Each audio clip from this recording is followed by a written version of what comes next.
ছোটবেলাকার যেসব খাবারের কথা শুনলে আমরা আসলে অনেক বেশি নস্টালজিয়া হয়ে পড়ি এবং যেগুলোর সাথে আসলে আমাদের অনেক বেশি আবেগ জড়িয়ে আছে, সেই খাবারগুলোর মধ্যে নাড়ু একটি অন্যতম খাবার। দর্শক, আজ আমরা তেমন একটি খাবার বানাবো যেটা আমাদের সকলের প্রিয়, এবং আজকে আমাদের সাথে নাড়ু বানানোর জন্য উপস্থিত হয়েছেন গৃহসুখনের চেয়ারপারসন রিমা জুলফিকার। কেমন আছেন আপনি? ভালো আছি। তুমি কেমন আছো? আমিও ভীষণ ভালো। এখানে 100 গ্রাম করে বাদাম আছে। 100 গ্রাম। প্রত্যেকটা বাদাম 100 গ্রাম করে আছে। এগুলোকে আমি ক্লিন করে নিয়েছি। তো আমি প্রথমে নিলাম কাঠবাদামটা। এটা তো জানো, এটা তো অনেক উপকারী একটি খাবার। এগুলো আমরা অনেকভাবেই খেতে পারি।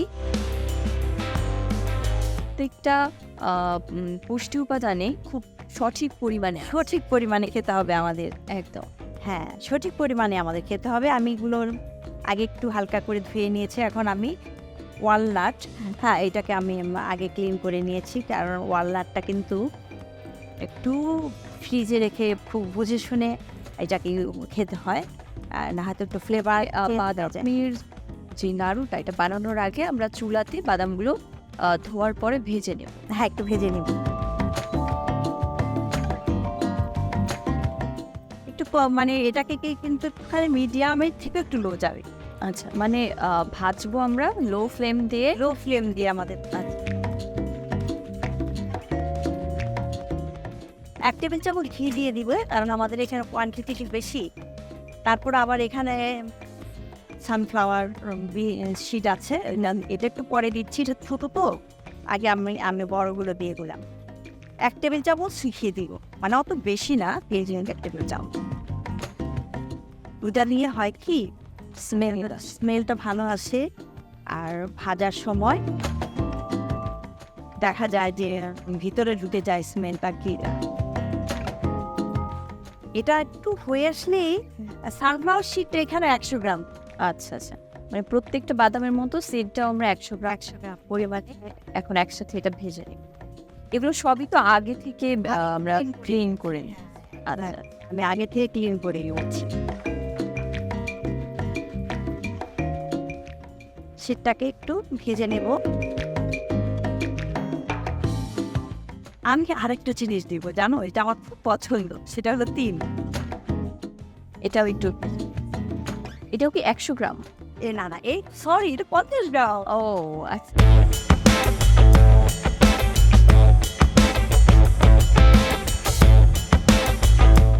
অনেক জায়গা আছে যেখানে বাদাম অনেক ভালো পাওয়া যায়, যেমন ধরো চীনা বাদাম।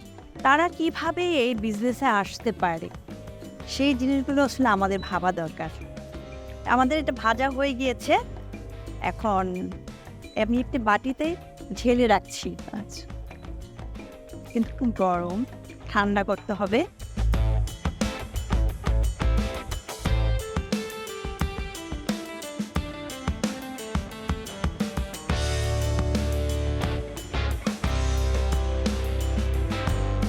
তাহলে 5-7 মিনিট পরে এই ভেজে রাখা বাদামগুলো ঠান্ডা হয়ে গেছে। হ্যাঁ, ঠান্ডা হয়েছে। আচ্ছা, তাহলে ক্রিস্পিও হয়ে গিয়েছে। আমরা এখন তাহলে এটা দিয়ে দিচ্ছি। এখন এই যে এই বাদামের ভাজা বাদামটা দিব।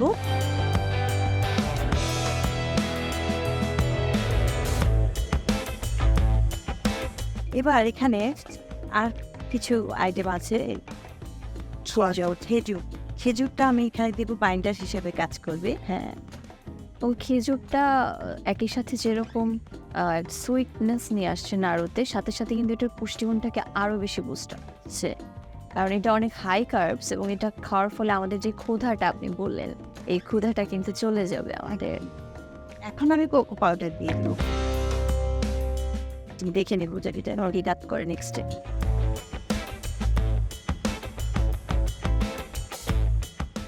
ধরে রাখবো।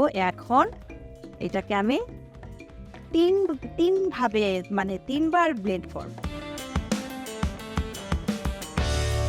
ঠান্ডা নেই, তবে আশা করি হয়ে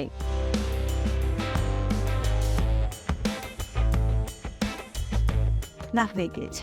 অত মানে একদম মিশে যাবে নাড়ু হওয়ার জন্য যতটুকু দরকার ওইরকম না, কিন্তু আমি দেখে নিয়ে যে হয়েছে কিনা। হ্যাঁ, হয়েছে, আসছে। একটু দানা দানা থাকতে কিন্তু মজা লাগে, জানো। পেছনে আমি একটু এরকম করে নিই।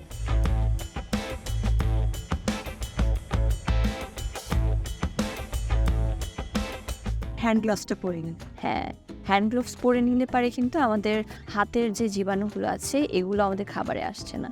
সুতরাং পরিষ্কার পরিচ্ছন্নতাও কিন্তু রান্নার খুবই গুরুত্বপূর্ণ একটা অংশ। সবগুলো একটুখানি মিলিয়ে নেই। আরও একবার বেশি উপরে নিচে।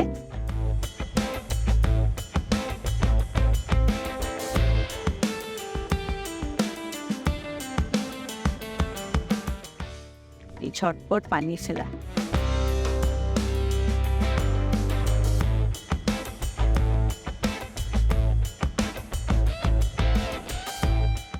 আচ্ছা, আমরা তাহলে এটা কিভাবে সংরক্ষণ করতে পারি? যে কোনো বয়মের মধ্যে তুমি রাখতে পারো।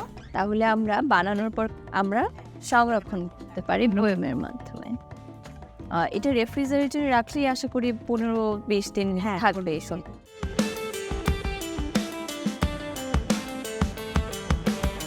তাহলে আমরা এভাবে সংরক্ষণ করতে পারি। দর্শক দেখছেন, আমরা যখন নাড়ুটা রাখছি তখনও কিন্তু আমাদেরকে ভালো মতো এটা আটকাতে হবে যাতে এর মধ্যে বাতাসটা প্রবেশ না করে। নাও।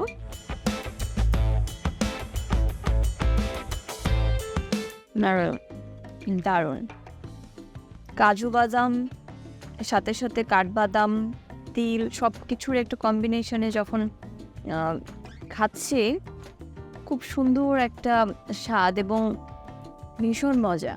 দর্শক, এই ছিল আমাদের বাদামের নাড়ু বানানোর রেসিপি। আশা করি আপনাদের ভালো লেগেছে। তাই আর দেরি না করে দ্রুত আপনারা বাসায় বানিয়ে ফেলুন এবং উপভোগ করুন বাদামের নাড়ু, এবং আমাদেরকে জানাতে ভুলবেন না আপনাদের কেমন লাগলো এই বাদামের নাড়ুটি। সকলে ভালো থাকবেন, সুস্থ থাকবেন। আজ এ পর্যন্তই।